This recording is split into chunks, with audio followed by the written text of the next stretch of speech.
TVC, a TV do Correio da Manhã.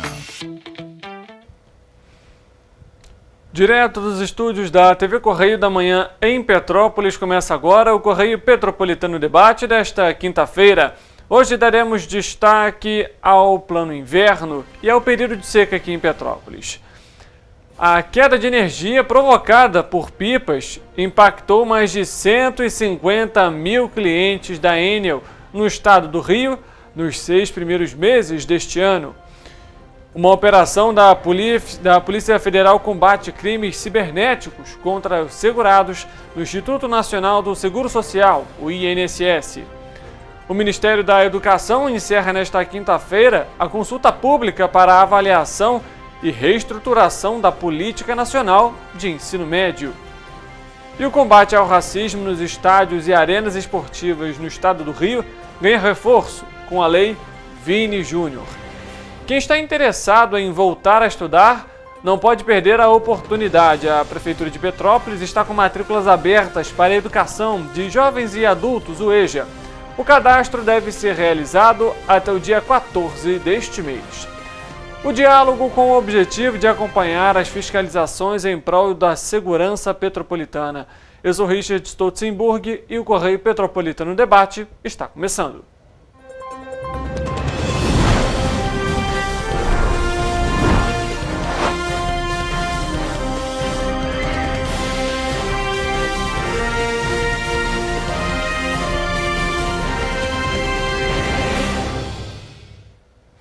Olá, uma ótima tarde para você que nos acompanha. Mais uma edição do Correio Petropolitano Debate no ar. Ontem nós trouxemos para vocês um Correio Petropolitano Debate completamente diferente, trazendo os 122 anos do Correio da Manhã. E lembrando que ontem completou 200 edições do nosso jornal impresso, o Correio Petropolitano.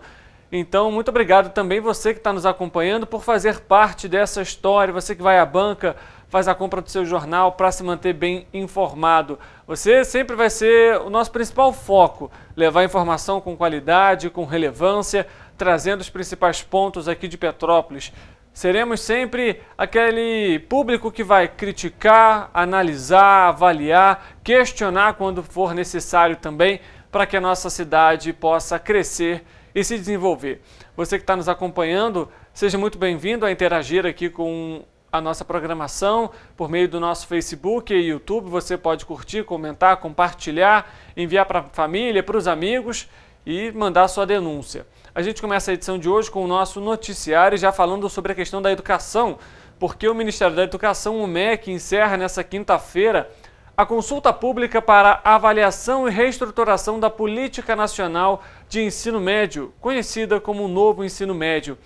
Nessa quinta-feira, a pasta havia registrado 105 mil participações. A consulta online é direcionada a estudantes, professores, gestores escolares.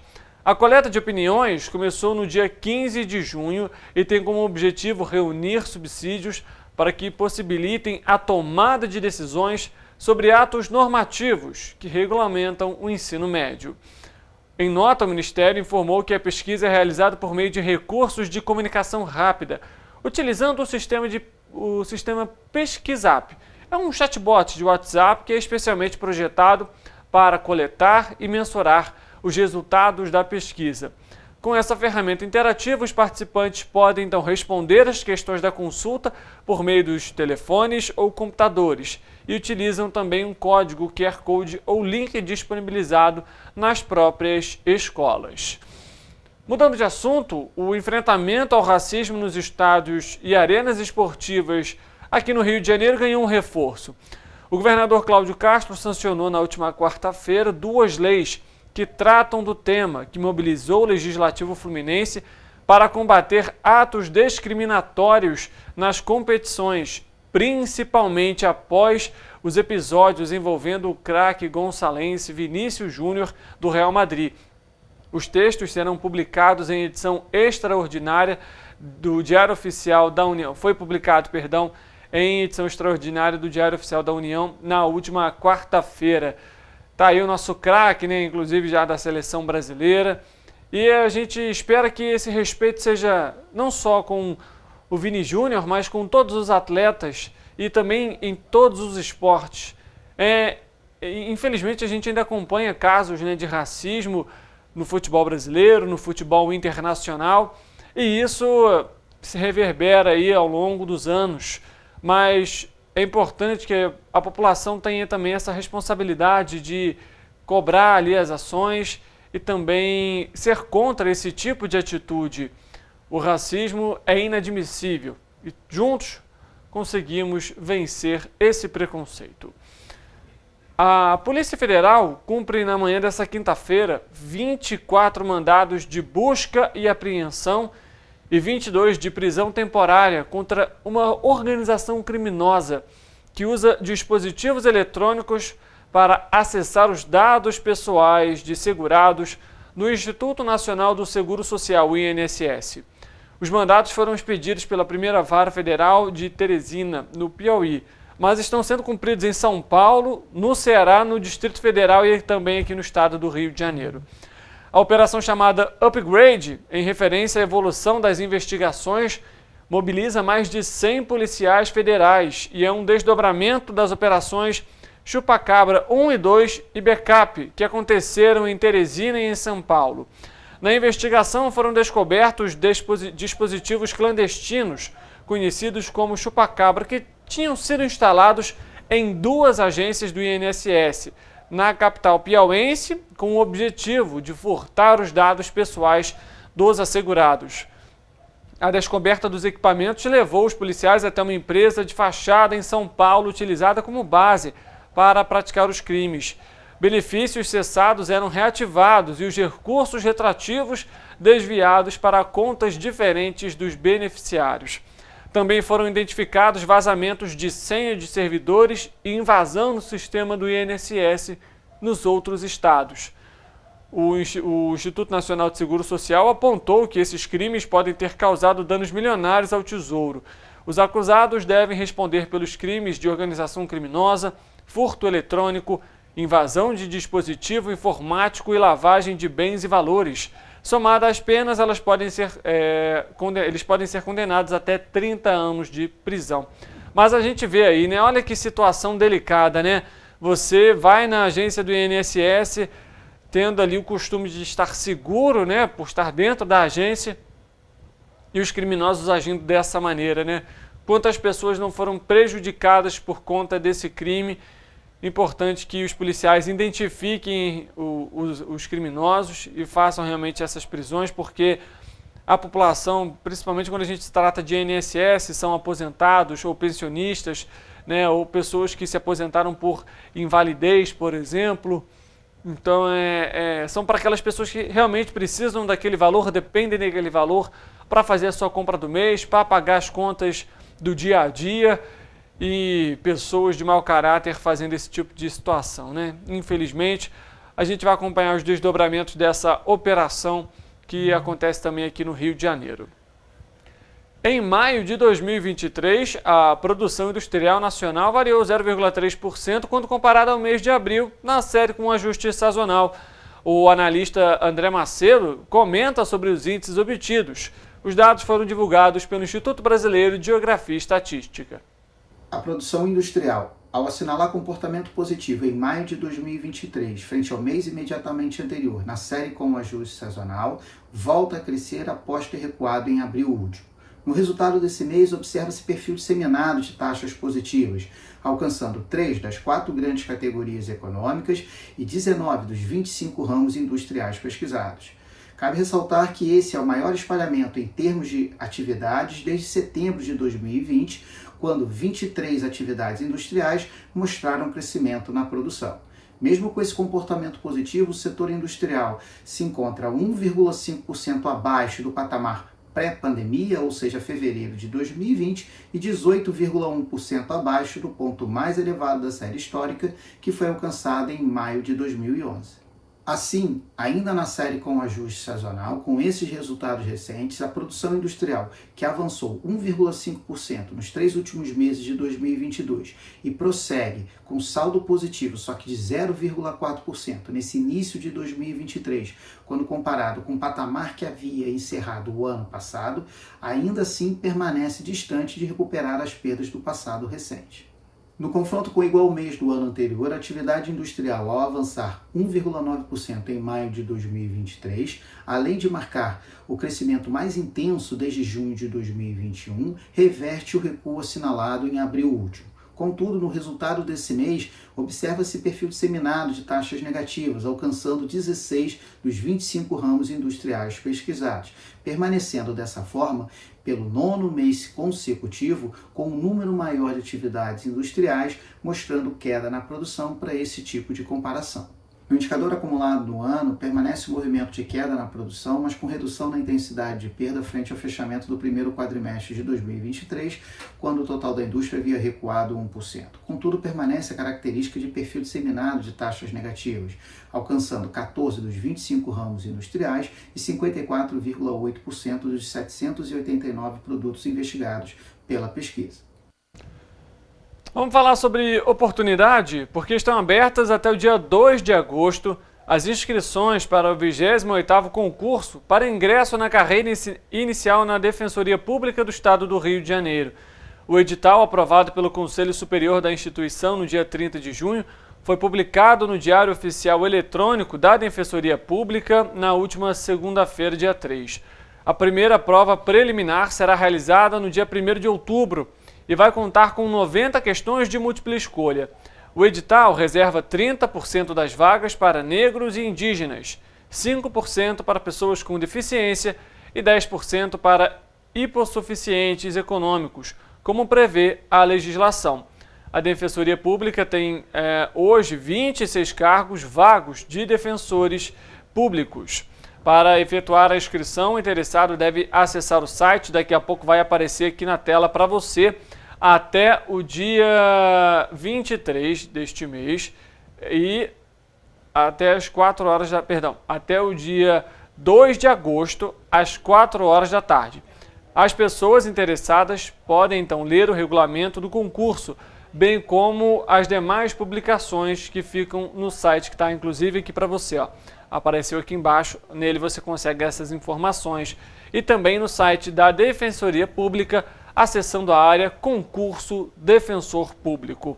O programa prevê questões de direito civil, direito processual civil, princípios institucionais da Defensoria Pública, direito empresarial, direito processual, penal, além de direito de execução penal, criminologia, direito constitucional, direito administrativo, direitos humanos das pessoas em situação de vulnerabilidade, tutela coletiva e direito da criança e do adolescente.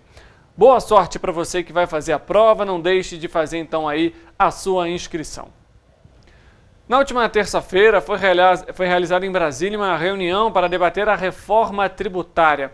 A conversa contou com presença do governador do Rio de Janeiro e também de outros chefes de Estado, além de deputados federais e senadores. Durante essa conversa, o governador Cláudio Castro defendeu a reforma tributária e citou outras questões dentro do texto que deve ser aprovado ainda nessa semana, deve entrar em votação ainda nessa semana.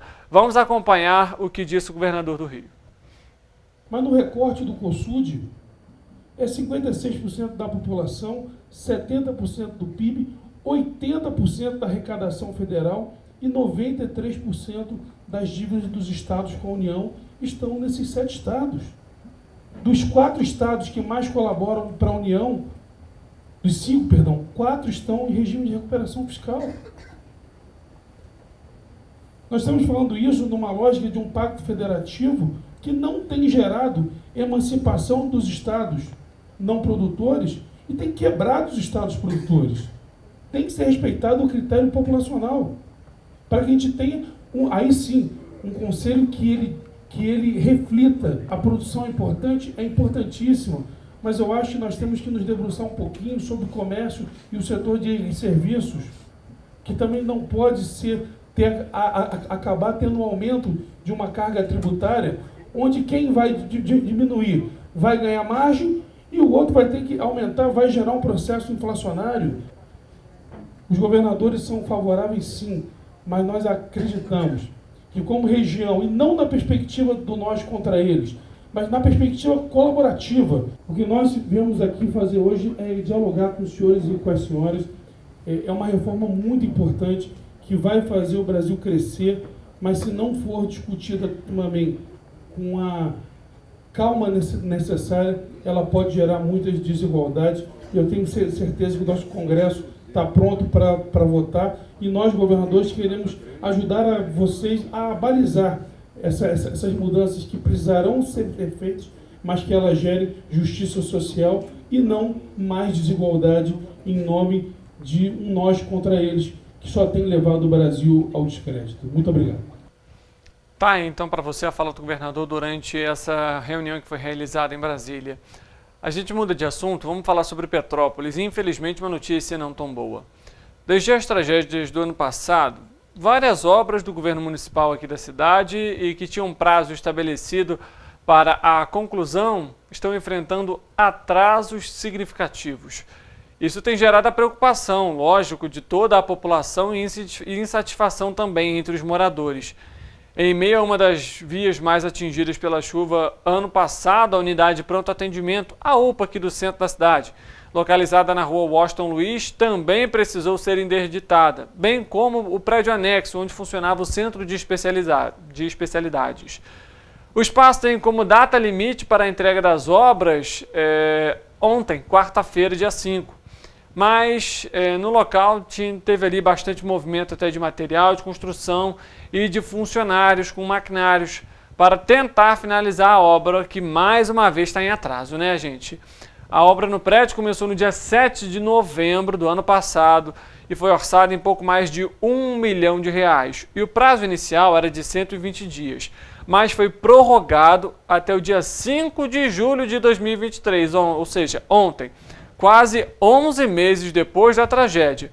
No dia 9 de janeiro deste ano, começaram as intervenções para a contenção da encosta, que tem um valor aí de R$3.600.000. O prazo inicial também foi de 120 dias, mas até o momento a entrega também não foi feita. O que está acontecendo com a Secretaria de Obras aqui do município, né? A gente entende que são várias obras, mas se deu prazo, por que não vai cumprir com esse prazo? Olha a dificuldade que é para o morador petropolitano, que mora, por exemplo, no Quitandinha, que mora na região do Independência, que mora em qualquer outro bairro ali como Rio de Janeiro, Amazonas, Espírito Santo, que passa mal e precisa de um atendimento médico, ele tem que se deslocar lá para o Hospital Nelson de Saerpe. Olha só essa volta, a dificuldade que é para a população petropolitana para receber esse atendimento. As obras já deveriam estar prontas há muito tempo e a população continua com essa dificuldade hoje. Mais uma vez, atrasa a entrega da obra. Por que tanto atraso? Por que tanta demora assim? Parece que pedem para a imprensa criticar a atual gestão. Depois não querem reclamar, né? A gente mais uma vez acompanhando aí os descasos com obras em Petrópolis, enfim... Situação delicada, não só essa, mas a gente já trouxe aqui, inclusive, na equipe de jornalismo, outras obras também, outras intervenções que estão em atraso. Veja só, um levantamento da Enel Distribuição Rio apontou que nos primeiros 6 meses deste ano, mais de 150 mil clientes ficaram sem energia por conta de pipas que atingiram a rede elétrica da área de concessão da companhia. As regiões que lideram o ranking com maior número de clientes impactados são a região dos Lagos, Campos e São Gonçalo, e foram seguidos por Magé, na região serrana, Macaé e também a região sul e Niterói. Na região dos Lagos, foram identificados 55.327 clientes impactados entre janeiro e junho de 2023. No entorno de Campos, foram 21.890 e em São Gonçalo, 18.087 clientes. Em Magé, nesse mesmo período, 17.378 clientes sofreram impactos. Na região serrana, foram computados 16.936 e em Macaé, 15.194. Por fim, a região sul registrou registrou 7.277 clientes atingidos e Niterói 6.442. A interrupção do fornecimento de energia causada por pipas pode ocorrer por diversas razões. Além do risco de rompimento dos cabos, as linhas que ficam enroscadas na rede elétrica provocam desgaste na fiação, podendo ocasionar curtos-circuitos e riscos de choque. Entre as orientações estão: caso a pipa se enrosque na rede, postes ou antenas, os praticantes não devem arremessar objetos nos fios nem tentar resgatá-los. Somente técnicos da distribuidora treinados para esse trabalho, que exige o uso de equipamentos de segurança, estão aptos a manusear a rede. Soltar pipas perto da rede elétrica é extremamente perigoso, sob o risco da linha ou da pipa enroscar-se nos fios, ocasionando descarga elétrica. O mais indicado é empinar pipas em espaços abertos e afastados de fiações como parques e campos de futebol. Tem que ter muito cuidado realmente, né? A gente sabe que agora nesse período de férias a criançada aí aproveita as tardes, principalmente durante o outono e inverno, né? Que não chove, para brincar, aproveitar. Tem que aproveitar mesmo, mas sempre com muito cuidado. Outras dicas aqui para você são: materiais metálicos como alumínio, por exemplo, não devem ser usados na fabricação de pipa, pois conduzem eletricidade, aumentando a chance de choque elétrico, até mesmo com risco de morte. É importante evitar a utilização de rabiolas, pois elas também agarram nos fios elétricos e desligam os sistemas e podem também provocar choques, muitas vezes até fatais. E não é indicado soltar pipas na chuva, isso porque elas se tornam para-raios. Muito cuidado, viu? A Prefeitura de Teresópolis vai enviar à Câmara Municipal o projeto de lei criando o benefício eventual para os profissionais de coleta e separação de materiais recicláveis que atuam no aterro do Fischer. Com pedido de urgência, a votação deve ser feita em sessão extraordinária devido ao recesso parlamentar. A informação foi repassada à categoria em reunião na última quarta-feira, dia 5, na Prefeitura. Serão 3 parcelas no valor de R$1.000. Para ter direito ao benefício eventual, esses trabalhadores deverão cumprir alguns critérios, entre eles serem moradores de Teresópolis, terem renda igual ou inferior a 1/4 do salário mínimo, estarem inscritos no CAD único, não terem emprego formal, não receberem benefício social e estarem cadastrados na Secretaria Municipal de Desenvolvimento Social. Com o embargo do aterro do Fischer pelo INEA, o Instituto Estadual do Ambiente, que foi ocorrido no último dia 27 de junho, o município tem 14 dias para contratar uma empresa para o transbordo do lixo até um aterro sanitário licenciado, que esteja localizado no raio de 100 km de Teresópolis. O procedimento licitatório será realizado pelo governo do estado. Para a gente encerrar esse bloco aqui com mais uma questão de oportunidade de voltar à educação, estão abertas as inscrições para jovens e adultos aqui em Petrópolis para ingressar no ensino, né, que é o EJA. As inscrições são até o dia 14 deste mês e devem ser feitas nas escolas municipais aqui do município que aceitam a educação para jovens e adultos. Ao todo são 11 escolas, são as seguintes: Escola Municipal do Batalhar, Governador Marcelo Alencar, Rosemira de Oliveira Calvacante, Prefeito Jamil Sabrá, Monsenhor João de Deus Rodrigues, Johan Manuel, Professora Maria Campos da Silva, Ercília Henrique Moretti, Geraldo Ventura Dias, Escola Municipalizada Moisés Furtado Bravo e a Casa de Educação Visconde de Mauá. Lembrando, as inscrições devem ser feitas diretamente nas unidades escolares. É necessário levar a documentação escolar para fazer a sua matrícula e o prazo até o dia 14 deste mês. A gente vai fazer um rápido intervalo. Na volta você acompanha uma reapresentação que nós vamos trazer para você de uma entrevista que fizemos com a promotora de justiça Denise Tarim, do Ministério Público. E a gente aborda as questões voltadas a Petrópolis, a prevenção e as ações que são necessárias durante o período do inverno. O Correio Petropolitano Debate volta já.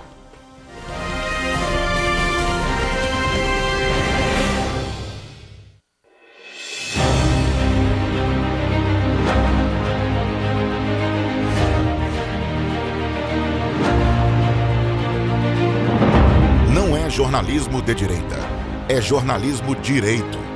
Correio Petropolitano. Tudo que seu jornal não deveria ter deixado de ser.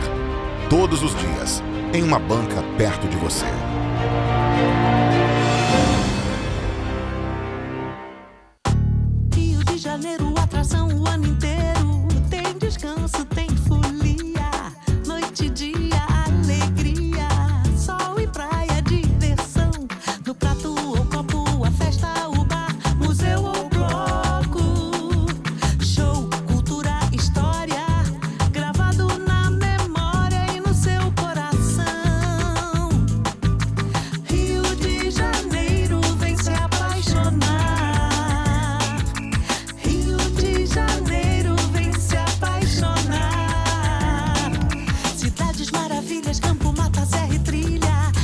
estado de emoção. Tem o Rio de Janeiro, que você já ama, e o Rio, que ainda vai conquistar você. Apaixone-se pelo Rio. Rio de Janeiro, vem se apaixonar. Rio de Janeiro, vem se apaixonar. Governo do Estado do Rio de Janeiro. Para ter mais qualidade de vida, conte com a maior rede de academias de Petrópolis. Aqui na Corper, com uma mensalidade, você utiliza todas as unidades: Centro, Bingen, Itamaraty e Itaipava. Com planos a partir de R$ 84,00, a academia oferece ambientes modernos para você cuidar da sua saúde com segurança. Os espaços contam com dezenas de aparelhos de musculação, diversos equipamentos para aeróbico e funcional. Além, é claro, de profissionais qualificados e uma extensa grade de aulas coletivas, que inclui dança, bike, jump, wolf fit, step fit, entre outras. Nossas estruturas são equipadas com salas de musculação e aulas coletivas, salas de avaliação física e nutricional, vestiários e estacionamentos amplos. Venha nos fazer uma visita e surpreenda-se!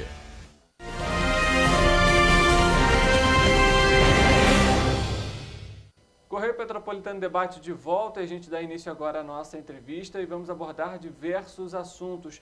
Aqui no estúdio, para conversar com a gente, nós temos a promotora de justiça, Denise Tarim, e que vai falar um pouco também sobre as ações de prevenção em Petrópolis. Ela que acompanhou muito as tragédias aqui na cidade ano passado, e agora a gente entra num período um tanto quanto necessário adotar medidas de prevenção para que a gente tenha lá na frente, em casos, lógico, de emergência, ações que possam, de alguma forma, minimizar o número de vítimas, né, Denise? Uma boa tarde para você. Obrigada, boa tarde. É importante nós estarmos hoje aqui conversando sobre esse tema. Esse tema é recorrente, né, no município de Petrópolis, e falar sobre prevenção de desastres, sobretudo no mês em que nós nos encontramos, né? O mês de junho e também o mês de julho, são 2 meses muito críticos, sobretudo em razão dos incêndios florestais. Então, voltar a estar aqui com vocês, conversar sobre o tema, pensar numa mobilização, numa percepção da coletividade como um todo, para nós nos prepararmos para o período crítico, né, das chuvas de verão. Penso que Petrópolis, com os desastres de 2022, ainda se mantém numa situação de alta vulnerabilidade territorial, né? Infelizmente, todas as obras ainda não foram executadas. Temos a complexidade da política habitacional, muitas pessoas ainda fora das suas residências, em aluguel social. A cidade precisa iniciar essa reflexão, onde viver de forma segura, né, em Petrópolis, mas hoje, especificamente hoje, precisamos falar das ameaças, né? Obras envolvem altos recursos, né? Licitação, todo um processo político do governo municipal com o governo estadual e o federal. Isso demanda muito tempo. Então, precisamos, né, estar alinhados juntamente com as pessoas que vivem nas áreas mais vulneráveis aos desastres, uma percepção do que efetivamente se pode ter como autocuidado, autoproteção, não só da sua vida, dos seus familiares e dos seus vizinhos também. Esse é um tema muito importante, até porque a gente conversou recentemente com o secretário de Defesa Civil, e ele abordou a questão justamente de que hoje um local que, por exemplo, passa por um tipo de queimada, seja ela por meio da própria população, que muitas vezes é o caso, ou às vezes natural, aquele local ele se torna um possível local de escorregamento devido à fragilidade do solo. E a gente vê, inclusive, há pouco tempo passamos pela questão do Dia do Meio Ambiente, e o Disque Denúncia já apontou diversos índices, e Petrópolis está entre uns deles, com o maior número de locais com incêndios, queimadas, na verdade, né? Seja, como a gente comentou, pela iniciativa humana, seja, por exemplo, por conta de um balão. Como que isso gera uma preocupação também no Ministério Público, principalmente na senhora que acompanha essa ação, que foi promotora de meio ambiente e que a gente vê que isso pode gerar um reflexo lá no eu futuro. acho, por isso que acho que é importante, já destaquei, nós estarmos hoje conversando sobre isso, né? Porque envolve também uma percepção da comunidade. É uma questão recorrente, né? Os incêndios florestais ocorrem justamente no período da estiagem, né, onde há uma seca que já traz uma fragilidade para o solo, né? Então, a soltura de balões em razão, né, dos festejos juninos, aliado à questão, muitas vezes, dos funcionários, né, os caseiros, porque o que a gente observa pelo mapeamento de Petrópolis, as áreas mais vulneráveis estão lá no 3º, 4º e 5º distrito, né? Itaipava, Pedro do Rio e Posse. E o que a gente observa são grandes extensões territoriais, onde muitas vezes os funcionários fazem a limpeza do terreno e fazem a queima, né, desse resíduo, que para eles é lixo. Então, há também essa conscientização e uma percepção de que esse tipo de comportamento pode provocar grandes incêndios florestais. Isso nós vivenciamos o ano passado em Itaipava, na Tapera, inclusive com proporções que poderiam ter atingido também a área do Parque Nacional, áreas habitadas, né? Então a gente fica muito preocupado, porque o incêndio de hoje é uma cicatriz no terreno que provocará deslizamento, escorregamento de massa no período crítico das chuvas de verão. Então há que ter essa consciência pessoalmente nas suas casas, né? E também com um olhar de proteção e de prevenção. É ter a responsabilidade de que aquele ambiente também é seu, até digamos assim, né? Justamente para tomar um cuidado com esse local. E, promotora, a gente sabe que Petrópolis ainda vive alguns resquícios da tragédia. Sem dúvida. E a preocupação com a prevenção hoje, ela também é pautada nisso. Como que quais atualizações você, por exemplo, pode trazer para a gente a respeito sobre as ações de Petrópolis aqui? Você subiu diversas localidades que foram atingidas. Recentemente a Defesa Civil ampliou o sistema de alerta e alarme alternativo para a localidade do Retiro. Você vê com boas ações, com boa avaliação as medidas que estão sendo adotadas até o momento? Sem dúvidas. Petrópolis hoje é um município paradigma, né, para a realidade brasileira.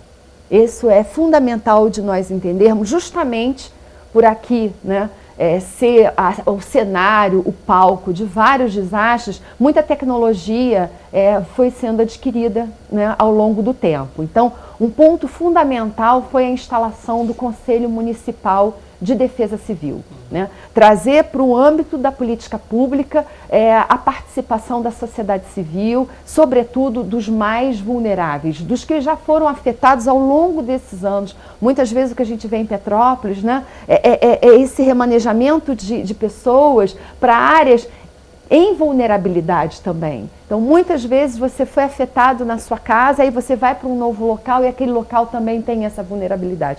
Então, o grande desafio é trazer as medidas de prevenção, né, de forma que possa trazer para a comunidade um controle também da sua própria existência e da sua própria vida. Não basta só o poder público, né, com as questões e as medidas estruturantes e não estruturantes, mas também a participação da comunidade. Então, esse tipo de atividade exige, primeiro, que todas as comunidades tenham, né, ações do poder público nas suas 3 esferas, municipal, estadual e federal, com medidas de prevenção. E, paralelamente, nós precisamos de um diagnóstico socioambiental para saber efetivamente quais são as áreas, né, de maior vulnerabilidade e quais são as medidas que deverão ser tomadas, para onde a cidade deve crescer. Esse debate tem que existir, porque o que a gente percebe ao longo dos anos, né, dos desastres que vão acontecendo, tragédias, perda de vida humana, perdas materiais. A Firjan identificou no desastre de 2022 uma perda de mais de 665 milhões de reais. Isso traz um empobrecimento, né, para a cidade,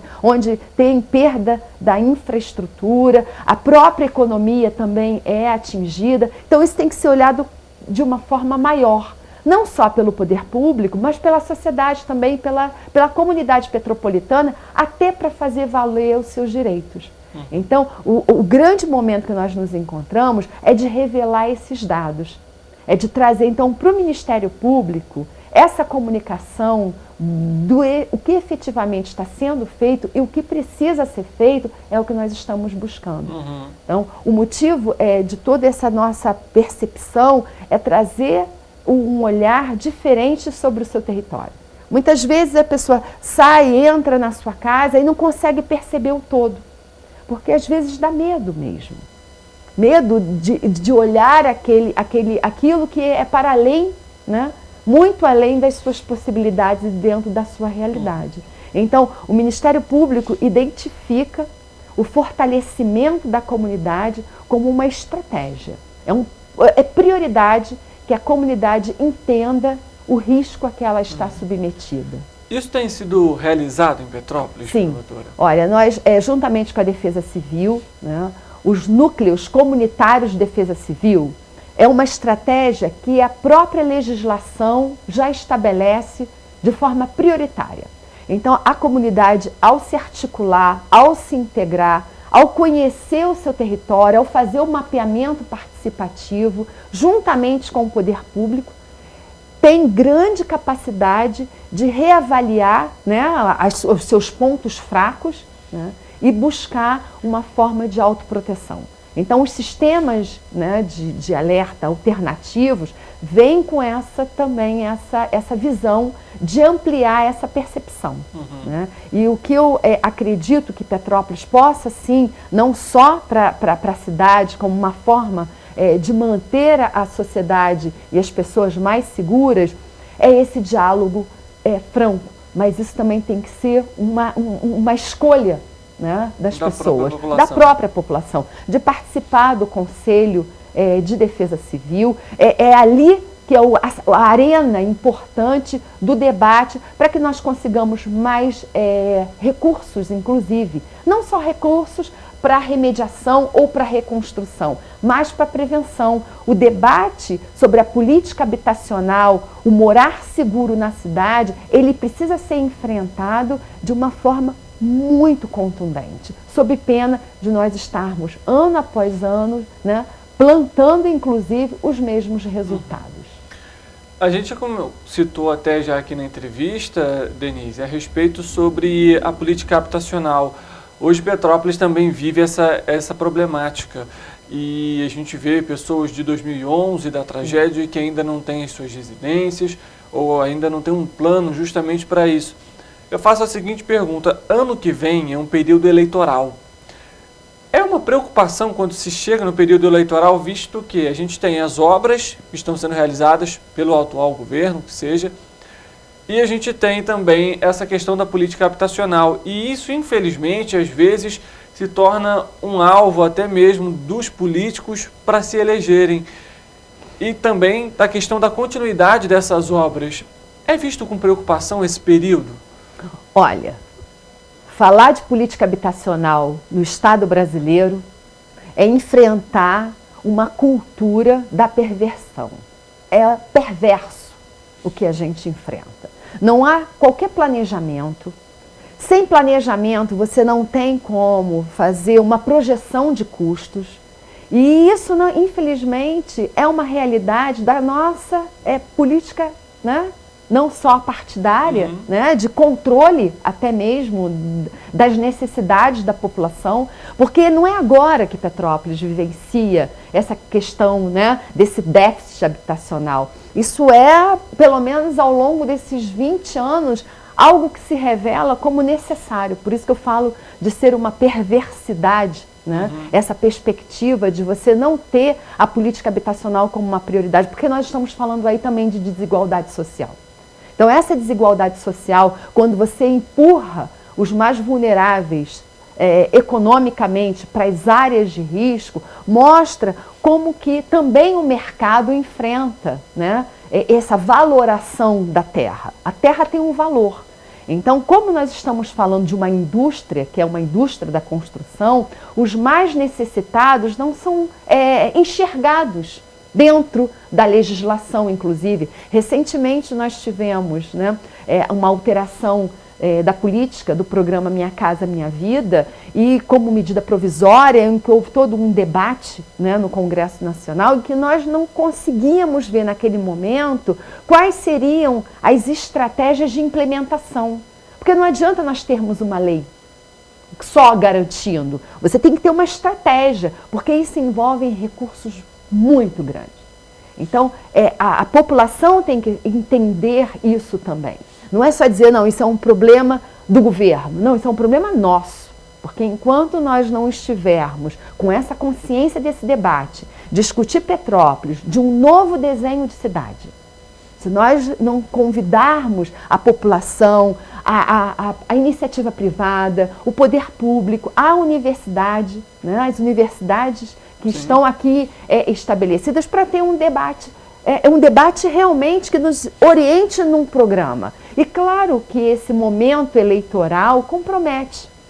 O que nós, enquanto eu fui promotora em Petrópolis do meio ambiente, no período de 1995 a 2005, há 20 anos atrás, e já existia esse debate no sentido, inclusive, do incentivo a muitas ocupações, né, com o fundamento eleitoral, né, como um apoio eleitoral. E o que nós observamos ao longo do tempo é como essas pessoas, né, acabam sendo vítimas desse sistema perverso.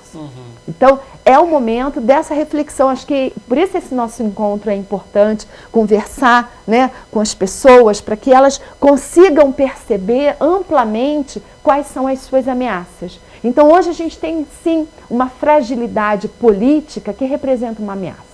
E que representa, inclusive, essa continuidade. Essa continuidade que exige, primeiro, conhecimento, né?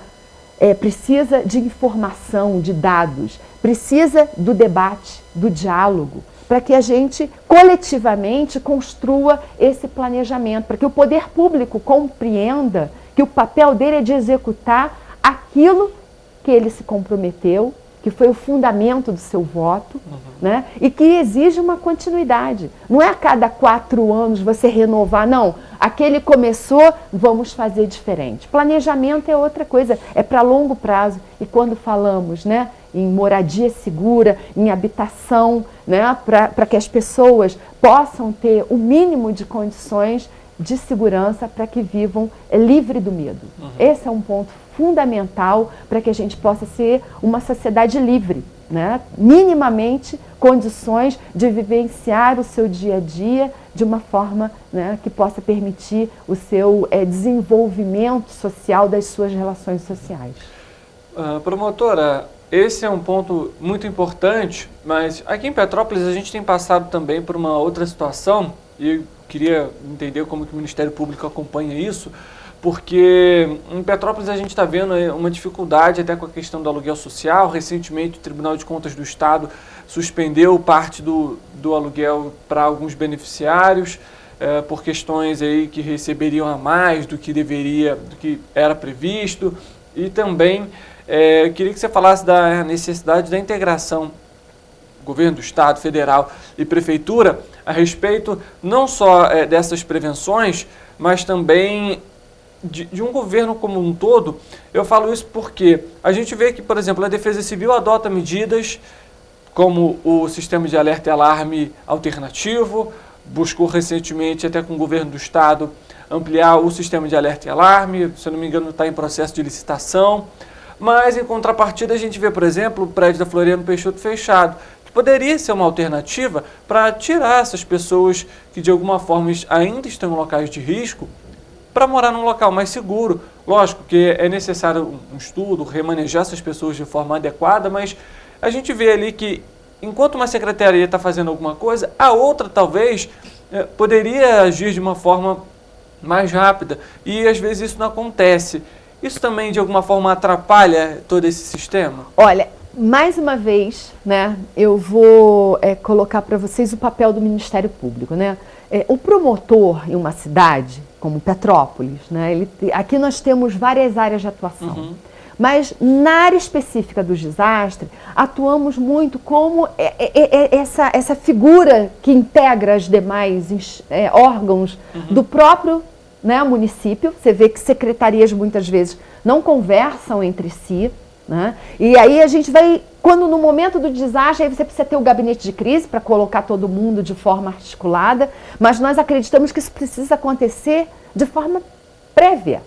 Antes que aconteça, né, um desastre, antes que tenhamos esse momento de crise, há que se estabelecer dentro do próprio governo municipal regras de integração. Esse é um ponto fundamental. Se o próprio município muitas vezes não consegue se integrar por suas diversas secretarias, imagina isso entre entes federativos, né? Então, quando a gente fala, sobretudo que o desastre, ele envolve política pública nas suas 3 esferas. Então, o poder público municipal conversar com o estadual e o federal, isso é o mínimo. Essa articulação é super necessária. E nós desenvolvemos muito esse papel para além das ações propostas no Poder Judiciário. Isso é um ponto. Porque se não houver essa integração, não tem o que ser feito. Isso é o primeiro. Por isso que a gente entende que a participação da sociedade, a compreensão das pessoas, dos que vivem em áreas de vulnerabilidade, sobre isso, envolve também essa reivindicação. Muitas vezes os vereadores, vamos falar, né, batem as portas, estão nesse direcionamento de muitas ações, mas as pessoas não sabem muito bem o que está acontecendo.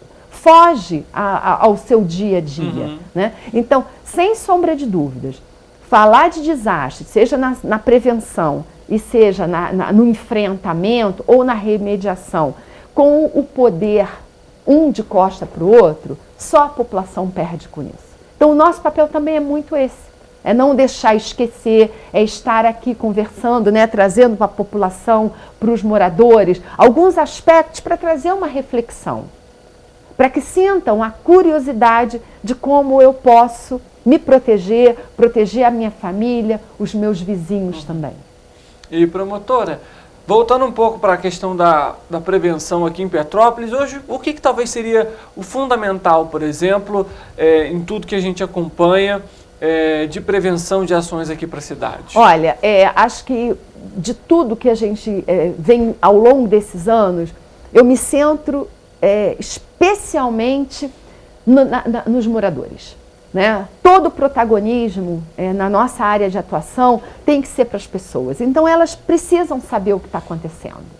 Eu bato muito nessa perspectiva da comunicação comunitária, né? De se levar informação, de o próprio poder público ter esse canal de comunicação onde as pessoas recebam as informações numa linguagem de acessibilidade, que inclusive elas possam entender o que está acontecendo. Um canal, eu gostaria muito que se estabelecesse com a população e o poder público municipal um canal de comunicação, em que eu pudesse passar a mão num telefone e ter alguém do outro lado que pudesse, né, suprir essas minhas necessidades. Então, os núcleos comunitários de defesa civil, né, os NUDECs, que hoje realmente foi abraçado pelo poder público municipal, é visto por todos nós que atuamos na área de prevenção como um ponto fundamental a ser desenvolvido. Enquanto as pessoas não entenderem o que acontece no seu território, elas não vão sequer saber como reivindicar. Além disso, você comentou sobre essa questão da comunicação. Me recordo agora recentemente, se eu não me engano, foi até o próprio Tribunal de Contas também divulgou um relatório de transparência. E Petrópolis, infelizmente, não atingiu índices ali que, digamos, até adequados. Isso também é uma preocupação? Sempre, sempre. A questão da transparência, né, essa é uma complexidade que é muito difícil de compreender, né? Aquela questão, prestar contas é o mínimo dentro do serviço público. E o direito da população de ter as informações é legal, é constitucional. Então é justamente esse papel nosso também, que é contínuo, do aperfeiçoamento. Só que a instituição Ministério Público, por si só, propor uma ação em juízo, às vezes demanda muito tempo. Então, esse nosso trabalho, né, de estarmos aqui comunicando, trazendo as informações, ouvindo, né, o que realmente a população quer saber, é a nossa grande preocupação. Estar no território, nós inclusive estamos com um programa, né, do café da manhã nos NUDECs, para estar lá também ouvindo a demanda da comunidade. E um ponto forte, inclusive também já levado, né, para a Defesa Civil, em reunião com o coronel Gil Kempis, é a questão da integração com a fiscalização. Porque percebemos que mesmo em situações, né, atuais de grande risco nas comunidades, o processo de ocupação em áreas fragilizadas não se interrompe. Então, uma fiscalização do município, né, da fiscalização de obras, é fundamental. Não serão 3 fiscais que vão dar conta dessa complexidade. Então, a gente precisa advertir a população de construção em situação de vulnerabilidade. Aumenta ainda mais, é uma ameaça maior para a comunidade esse processo ininterrupto de ocupação em locais indevidos. A gente comentou aqui logo no início da importância do Conselho Municipal de Defesa Civil. Hoje, a Secretaria, inclusive, tem um próprio fundo de defesa civil que é utilizado justamente para aprimorar as ferramentas, enfim, novos orçamentos e investir na prevenção voltada aqui para a cidade.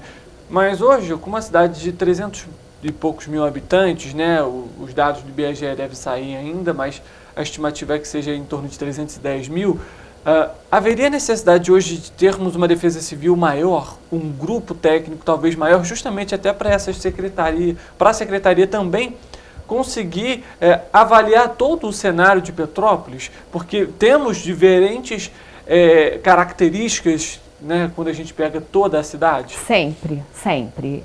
O aperfeiçoamento da estrutura de qualquer defesa civil, né, sobretudo a municipal, porque é aquela que está perto, né, das áreas mais impactadas. A Defesa Civil Municipal será a instituição primeira a dar conta, né? É fundamental o aumento, o aperfeiçoamento. Isso é. Mas o que eu vejo agora nesse primeiro momento, mais do que contratar pessoal, é essa integração.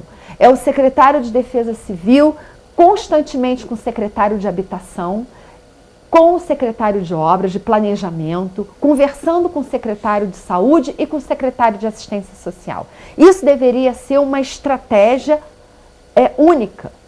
Com a visualização, bom, estamos no mês, né, de junho, sabemos todos, o período crítico se inicia a partir de outubro, já ter um plano inicial, mas que essas secretarias conversassem e tivessem um plano próprio. Ampliar e fortalecer campanhas, campanha das ameaças, campanhas com a questão dos incêndios florestais, né, campanhas com a questão do lixo. O lixo é uma grande ameaça. E isso é fundamental, porque todas as comunidades sinalizam a necessidade não só de uma melhoria também, né, na questão da disposição, da coleta, da coleta seletiva, mas também dos próprios moradores, de colocarem o lixo no horário correto, nos dias, não jogar. Agora, você também tem um outro convite quando você vê nas margens do rio coletoras de lixo. Então, é uma avaliação também do poder público, aqui da CONDEP, né, que tem uma instituição própria para isso, reavaliar, conversar com a comunidade, mas também trazer, né, novas tecnologias de como também dar soluções para a questão dos resíduos em Petrópolis. O entulho, o lixo verde, né? A questão das caçambas de lixo nas margens dos rios. Isso tudo precisa de uma reflexão. E quem tem que puxar isso? Não é só o Ministério Público que tem, né, esse dever, as instituições, as associações civis, quantas organizações não governamentais, de também fazer esse debate. Né, trazer essa reflexão comunitária. Exatamente, é essa promoção de um pensar diferente de uma cultura e de uma ética de cuidado, porque cultura é isso. Cultura é como nós, enquanto sociedade, cuidamos um dos outros. Nós precisamos mudar essa ética de afastar. Eu afasto o lixo, eu afasto o risco, eu não penso nisso. Vamos pensar quando acontecer. Então, precisamos ter um novo olhar. O número de desastres em Petrópolis já traz uma maturidade para essa reflexão. Por isso que hoje nós somos uma cidade tão olhada, tão estudada, tão questionada, porque aqui vem sendo, né, infelizmente, um palco de grande sofrimento humano. E nós precisamos saber como dar conta e mudar essa cultura, a ética do cuidado, como é que nós vamos além de nós mesmos. Esse é o ponto central. Eu até me recordo, abordando justamente essa questão de que é uma responsabilidade de todos, recentemente passando pelo centro histórico, e eu vi um dos lojistas, nada contra os lojistas, tá, gente? Mas colocando o lixo, assim, a lixeira já tinha transbordado. E ele colocou o lixo todo na rua. E ficou, era uma grande quantidade até. E aí eu pensei, eu falei, nossa, se chove, todo esse lixo ou vai entupir o bueiro, ou vai para dentro do rio, vai causar outros problemas, enfim. São pequenas ações no nosso dia a dia, né, promotora?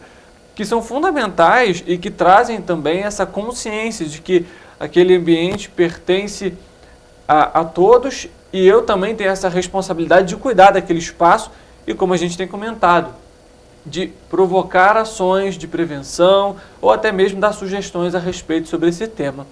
Denise, algum outro tema talvez importante que você gostaria de comentar, esclarecer aqui para a população a respeito desse nosso bate-papo? Eu só queria finalizar buscando nas suas palavras, sabe, um grande fundamento.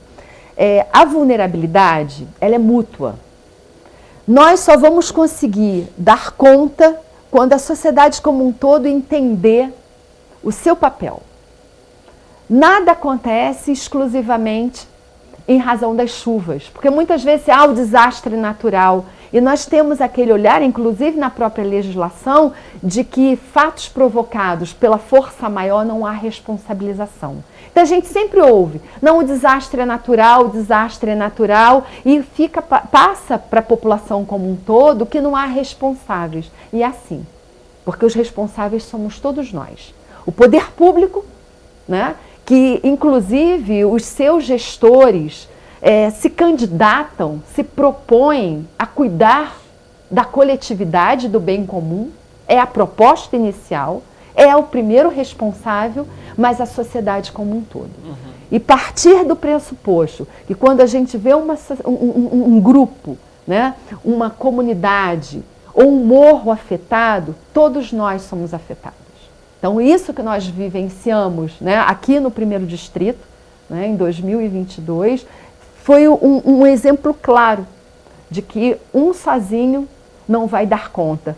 Todos nós, de forma integrada, é que vamos avançar para que a cultura da segurança e do bem comum se estabeleça em Petrópolis. Promotora, só me surgiu uma curiosidade, você comentou a respeito sobre o café com os Nudex, ele é realizado mensalmente? Nós estamos, porque envolve a participação da comunidade, né? É importante que os integrantes do Nudec, da Defesa Civil, e também estou lá nessa integração, nesse diálogo, ouvindo a respeito do que efetivamente aquele grupo social pode, né, e tem na sua comunidade, porque tem pontos fracos, mas tem pontos fortes, tem grandes lideranças, tem os pastores, tem os padres, né, das igrejas como um todo, criando essa sinergia, dessa reflexão, desse olhar e dessa proteção à vida humana. Então, eles estão acontecendo, já tivemos o primeiro na 24 de maio, no Nudec Vila Rica, e agora estamos nos organizando para o café no Vila Felipe, que foi um grande epicentro do desastre de 2022, para trazer essa reflexão e fortalecer a comunidade quanto protagonismo na proteção aos desastres. Perfeito. Obrigada. Denise, queria agradecer a sua presença aqui, por trazer mais uma vez um pouco do que vocês têm acompanhado, que o Ministério Público tem acompanhado. Como a gente comentou, esse diálogo com a população ele é fundamental para que a população possa estar informada e integrada também a respeito dessas ações. Eu que agradeço a oportunidade, convido a todos para essa reflexão. É um momento que precisamos nos integrar para que tenhamos, né, um próximo período mais tranquilo. É isso que a gente sempre pensa e sonha. Obrigado mais uma vez. Muito obrigada a todos. Para você que está nos acompanhando, muito obrigado também pela sua audiência e pela sua companhia. E fica aqui, claro, também a necessidade de você participar dentro da sua associação dos moradores, de acompanhar o que está sendo realizado, de acompanhar, às vezes, um conselho municipal, principalmente de defesa civil, nesse caso que a gente está comentando aqui sobre a questão da prevenção. Atue também como um petropolitano responsável que cuida da sua cidade, do seu bairro, da sua região. É muito importante a gente ter essa consciência, viu? Muito obrigado, então, pela sua audiência e pela sua companhia mais uma vez. E a gente volta amanhã e, é claro, eu conto com a sua presença. Uma boa tarde para você e amanhã a gente se vê.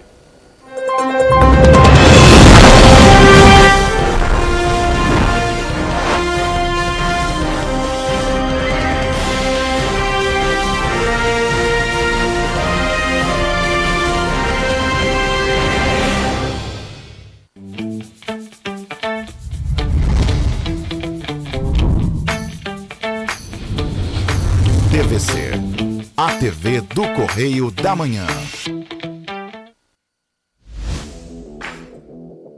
Para ter mais qualidade de vida, conte com a maior rede de academias de Petrópolis. Aqui na Corper, com uma mensalidade, você utiliza todas as unidades: Centro, Bingen, Itamaraty e Itaipava. Com planos a partir de R$ 84,00, a academia oferece ambientes